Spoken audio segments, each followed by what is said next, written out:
Jeremy with Hard to Master, and we're going to be doing an unboxing for the White Castle by Devir. I've been excited about this. I saw it at Gen Con, and luckily I did get a copy in advance so that I can do some stuff with, so I can unbox it. As you can see, just taking the cellophane off, and we'll unbox it and hopefully get some photos and stuff out soon.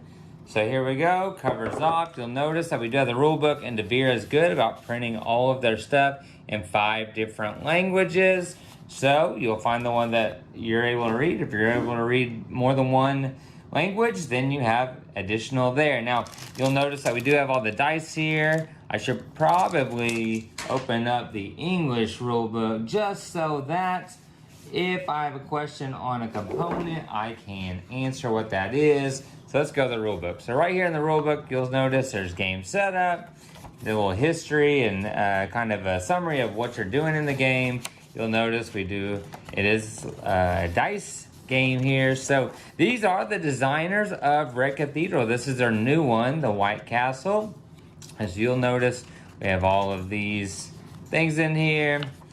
End of game. You do have a solo mode here with the rule set. And additionally, you do have an appendix of all of the different iconography. It does have a similar feel to Bamboo or any other game, a lot of the games that Devir does put out. So you'll see the appendix of different iconography. We do have different meeples here. So there's a few different types of meeples here. So you'll notice here are one set. There's a bunch of them that we're gonna have. In addition to that, there are another type here. Let's pull some of them out. So you'll notice here's this bag. And so there's some more meeples of a different type. Then we have another type of different meeples. So the first set had a little thing on the corner edge of their feet. These look like a samurai or some kind of warrior, since they do have the swords. And then we had another set with a stamp, a staff, or a lantern. As you can see, there's not a whole lot out there that I've seen on this. I just saw it at Gen Con and was super excited to find out more. And luckily they did send me a copy to take a look at. So trying to get this unboxing out soon so you can get excited. This is an Essence Spiel release. So we do have a koi fish here, a giant koi fish looking monster.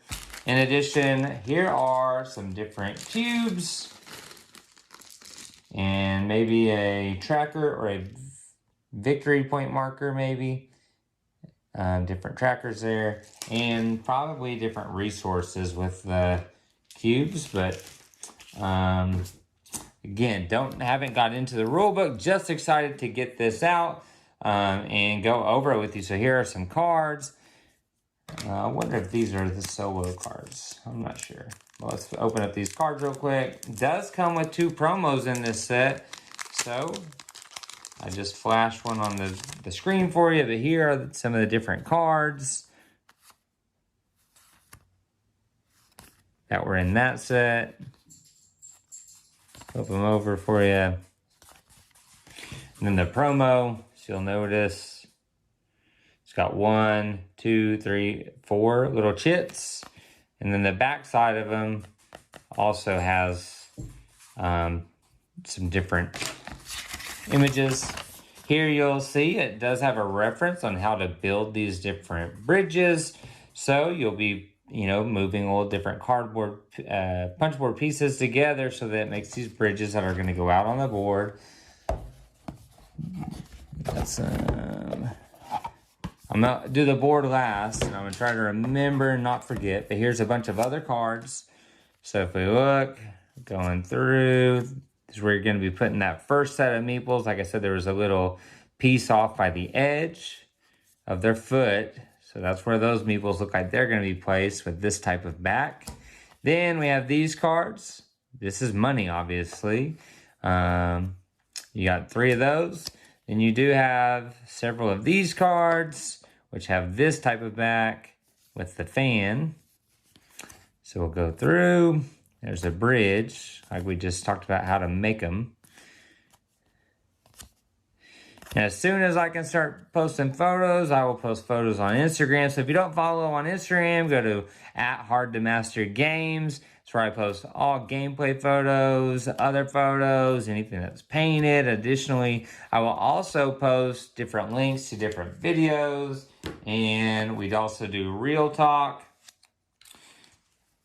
Here we go. And the last set of cards, from what it looks like, these, as you'll notice, are double, two sides of that card.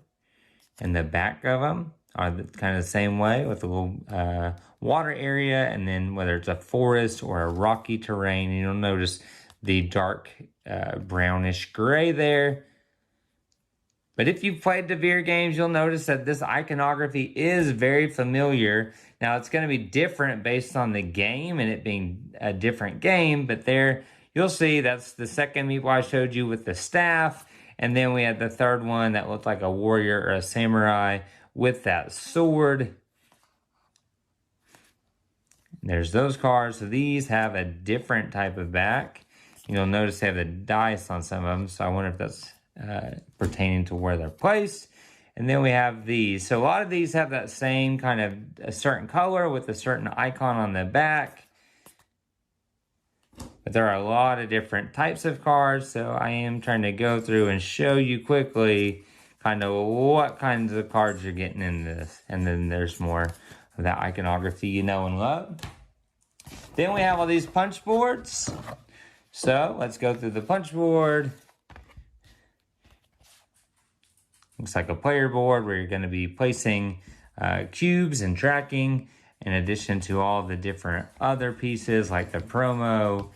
And these are probably a resource, if I had to guess, as you're stacking them maybe on top of the board there. And from what it looks like at first glance, it looks like everything is identical, so no asymmetry there. And the back side is just going to be, a clean image with some different cranes maybe there. And then here's all the punch boards. You're going to be building these different bridges. So you'll be using this sheet here to make those bridges, which I'm going to do once this video is over, and try to post photos soon after. And then you have your coins. If you have any games with these type of coins, those scythe coins would be good for this, the ones. And then you have these other ones. And so if you have other coins, these look like there's not a whole lot that you need to really upgrade. So if you're one person that likes to upgrade games like me, shouldn't require too much to make that happen. So that's that. Before I do the main board, we'll just take a look at the back of the box. So here you'll see kind of the layout of the board, a player board. You have those bridges there, which dice, I believe, are going to go on the bridge. And then you have those workers and all the different cards on the, the board as well, with your different resources on the side. So I'm going to move all these cards over so that I can show you the main board more than just that rendered image on the back of the box. Let's see how easy it fits. These are normal standard D6 in 3 different colors from what it looks like. A bone white, you do have black, and then you have this orange color. So let's try and open up this board. I don't know if it's going to fit. I may have to take the camera out of the stand to show you, because it seems like it might be too big to fit on the screen. But we're going to see, well, maybe not, maybe we can fit it. I move these cards over, can we fit? So those bridges are gonna go here, different cards will come out on the board, and the dice have different placement spots. So just about all fits. I might be able to pan a little bit. I just finished an unboxing of the White Castle. I went ahead and sleeved everything, and I wanted to show you how to rebox everything in this box. This is a small box, so fitting all of this stuff back in, especially the way I want it organized, and have the sleeve cards, you can do it, and I'm gonna show you right here. So first thing first, I'm gonna take all my player boards, I'm gonna stack them up nice and neat, and I'm gonna slide them here in the corner. I did not sleeve my solitaire cards. I could easily, and they would still fit here. But since I'm probably not going to solo right away, I went ahead and I tucked them right under the main board. So I put the main board there. I'm going to go ahead and put these 3 bridges here in the corner. Now, all of my other cards I did sleeve. So all the other cards in the game for multiplayer use are sleeved, and it's going to be a mini European sleeve card. That's the red ones by GameGenic, not sponsored by them. Those are just the cards I have here. I didn't have enough matte because they were out of where I went, so I did have the prime one, so I do have the prime. That's a 46 by 71 sleeve, and they all fit right there in the box. So I did not punch out the promo that came with my copy. You may or may not have the promo. If you do, it goes right here. That's where I put it anyways. And I didn't punch it yet because I want to play the game a time or two before I add that, but I would add it into this sack here. Now, all of my coins, I'm just going to tuck in here, and if I upgrade those coins, I should be able to fit them in there, and the Daimyo seals are going to go in there.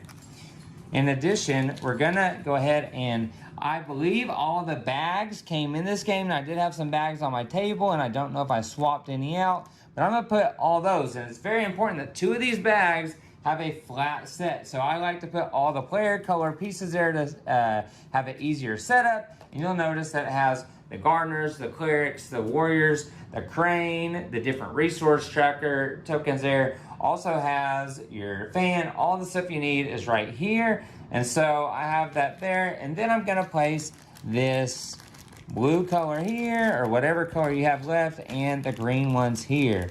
Now I want them to fit. I don't want any box rays.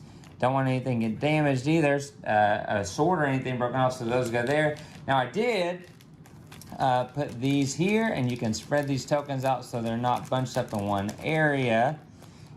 Now the sleeves for the player aid cards are a little bit bigger. These are the standard American cards. That's the light green cards for GameGenic. I believe they're $59.91, so double check that. But that's the card sleeve, and they can just sit right on top, or you could put them under those dice, whatever's comfortable for you.